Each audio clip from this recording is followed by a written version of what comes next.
بسم الله والصلاة والسلام على رسول الله. ازيكم عاملين ايه؟ النهاردة ان شاء الله بإذن الله هنعمل أكلة كده حلوة. كل سنة وانتم طيبين. النهاردة يوم تسعاء واحنا صايمين، فان شاء الله عايزين نعمل كده ايه أكلة حلوة. عندنا هنا لوبيا هنسلقها، وعندنا لحمة، وعندنا كمان بطاطا هنعملها، بس هنعملها ساقعة في التلاجة. هنسلقها وهنعملها مع بعض ان شاء الله.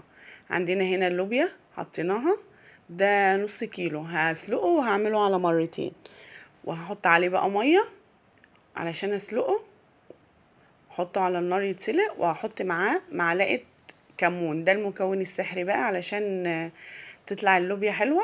احط معاه معلقه كمون وهو بيتسلق، واروح بيه على النار اسلقه. وبعد كده هنبدأ، طبعا احنا عملنا اللحمة مع بعض قبل كده، فانا مش هزود عليكم يعني، مش هطول فيها. حطيت حلة على النار وفيها شوية زيت، واحط فصين مستكة يدوبوا، وبعد كده هنزل عليها باللحمة اشوحها. هنا انا حطيت الزيت اهو على النار، واللوبيا بتتسلق.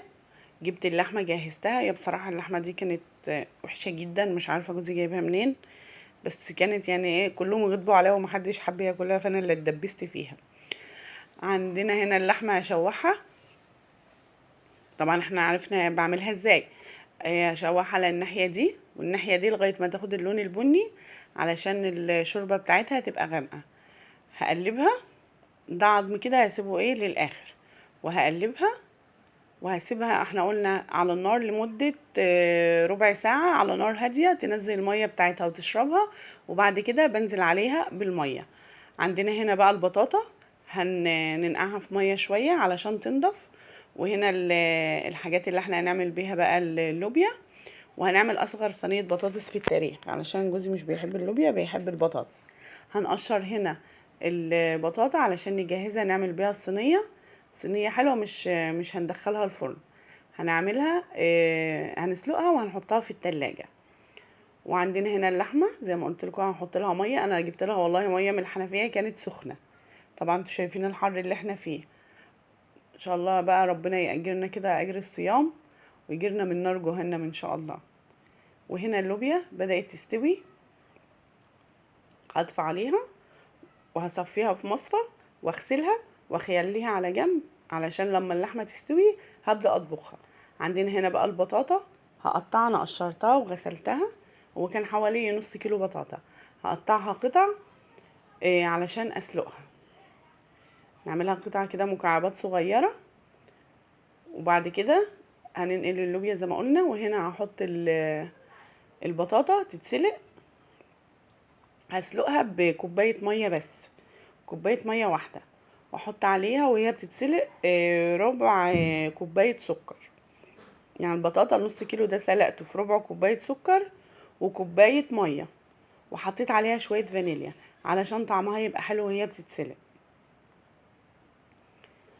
حطيت انا هنا كده البطاطا والسكر، وهحط عليها المية زي ما اتفقنا. هنعمل هنا بقى صوص الكراميل الاقتصادي، اللي هو من غير اي حاجة. معانا هنا كوباية سكر، وبيتعمل بكوباية سكر، يعني على قد الوصفة، بس مش هشيل منه حاجة. جبت كوباية سكر ومعاها معلقتين بس مية، معلقتين اتنين. احط عليه معلقتين مية، يبقى كوباية سكر معاها معلقتين مية، معلقتين. وهحطها على النار وافضل بقى اقلب فيها ايدي فيها علشان السكر ما يتحرقش. ايوه كده، افضل اقلبها علشان السكر بتاعنا ما يتحرقش ويتلسع من الجناب. وبعد كده هعمل اصغر صينية بطاطس في التاريخ، بطاطساية ونص تقريبا، علشان الناس اللي ما بتحبش اللوبيا تاكل بطاطس، عشان ما يبقاش حرام لان هما صايمين. خلاص كده انا جهزتها، وهقطع عليها البطاطس، بس هركنها على جنب عقبال ما اللحمة تستوي هي واللوبيا، علشان اطبخهم باللحمة. وهنا عندنا الكريم اللي هو صوص الكراميل، قلبته خلاص كده وصل للون اللي هو البني الفاتح اللي انا عايزاه. هنزل عليه بقى بكوباية مية، وكوباية سكر ليها كوباية مية نفس المقدار. وطبعا هي كده مسكت في بعضها، ولا يهمك ولا اي حاجة تهزك، هي هتفضل كده. اول ما هتغلي هتفك من بعضها تاني، اقلبها كده لغاية ما تفك من بعضها، كده بقت كتلة واحدة. افضل اقلب فيها لغاية ما تفك من بعضها، وبعد كده هجهز لها الفانيليا واجهز لها النشا. كوباية المية دي اخدت معلقة ونص نشا، واحطها برضو شوية بشوية، علشان انا طبعا مش عايزاها زي المهلبية، انا عايزاها خفيفة علشان هتتحط على وش البطاطا. كان طعمها بصراحة لذيذ. حطها في التلاجة بقى او في الفريزر عشان ساعتين ولا حاجة تمسك، او في التلاجة من تحت عادي يعني اللي يريحك.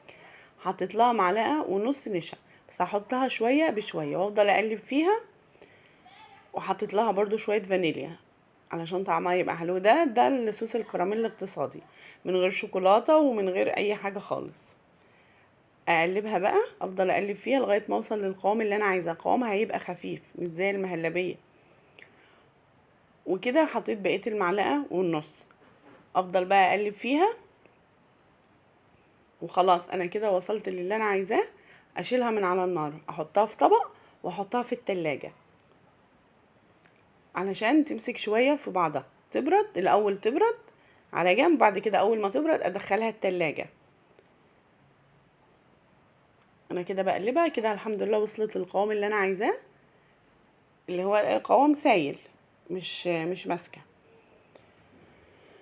خلاص كده انا نقلتها، وعندنا هنا اللحمه بتستوي واللوبيا بتتسلق وانا حاطه البطاطس عقبال ما اخلص لها اللحمه. وهنا هعمل ايه؟ اللوبيا.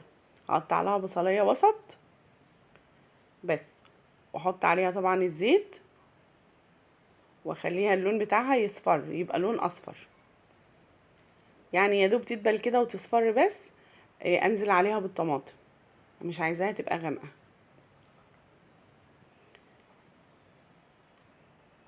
كده. خلاص اقلبها علشان ما تتحرقش طبعا. وصلت كده للون اللي انا عايزاه، هنزل عليها بالطماطم. انزل عليها بالطماطم واحط لها اللوبيا، واحط عليها ملحها والفلفل، واركنها على جنب برضو عقبال ما اللحمه تتطبخ، علشان اخد منها للبطاطس وللوبيا. هنا بقى عندنا صينيه البطاطا، خلاص هي كده اتسلقت. هحط لها شويه جوز وزبيب ومعلقه سمنه واحده بس، وشويه فانيليا طبعا، وههرسها كلها مع بعض لغايه ما تبقى كلها خلاص عجينه كده مع بعضها بظهر المعلقه، ان هي اصلا مسلوقه ومستويه. انا سلقاها في ربع كوبايه سكر وكوبايه ميه بس. هي استوت في الميه دي خلاص، انا ما شلتش من عليها ميه ولا اي حاجه. هي كوبايه الميه استوت فيها وشربتها، ومعاها السكر عشان ما تبقاش مسكره قوي. وهنا خلاص احنا سويناها. هنزل عليها بصوص الكراميل، انا حطيته في التلاجة لغايه ما برد، وافرده برضو عليها على الوش، لان هي هتبقى ساقعه مش هتدخل الفرن. لو انت بقى عايزه تدخليها الفرن، دخلي البطاطا الاول الفرن تاخد وش، وبعد كده تحطي عليها الصوص. بس هي كده حلوه. اللي بتدخل الفرن دي بنعملها في الشتاء، تبقى حاجه تانية. هعملها لحضراتكم مره تانية ان شاء الله. كده خلاص هي ايه اتفردت. عندك بقى اي مكسرات، عندك اي حاجه عايزه تحطيها على الوش، مفيش مشكله حطيها. انا كان فاضل عندي هنا شويه جوز، حطيتهم على الوش. وهشيلها احطها في الفريزر لمدة ساعتين، او في التلاجة من تحت، مفيش مشكلة. وعندنا هنا خلاص كده الحمد لله احنا خلصنا. عندنا هنا اللوبيا اتعملت خلاص، اتطبخت، وعملت لها التخديره اللي احنا كنا عاملينها مع بعض قبل كده، اللي هي التوم والكزبره. وعملت رز ابيض النهارده مش رز بشعريه. وعملت اللحمه، بس بصراحه اللحمه كانت وحشه جدا يعني. هي استوت بس كان مش عارفه، هي كانت جامده كده ومش حلوه، ما عجبتناش. واصغر صينيه بطاطس ببطاطسية واحدة. وعندنا هنا البطاطا. ولو عجبكم الفيديو ما تنسوش تعملوا لنا اشتراك ولايك. وهنا خلاص هي كانت دخلت التلاجة وجمدت، ما شاء الله كان طعمها لذيذ جدا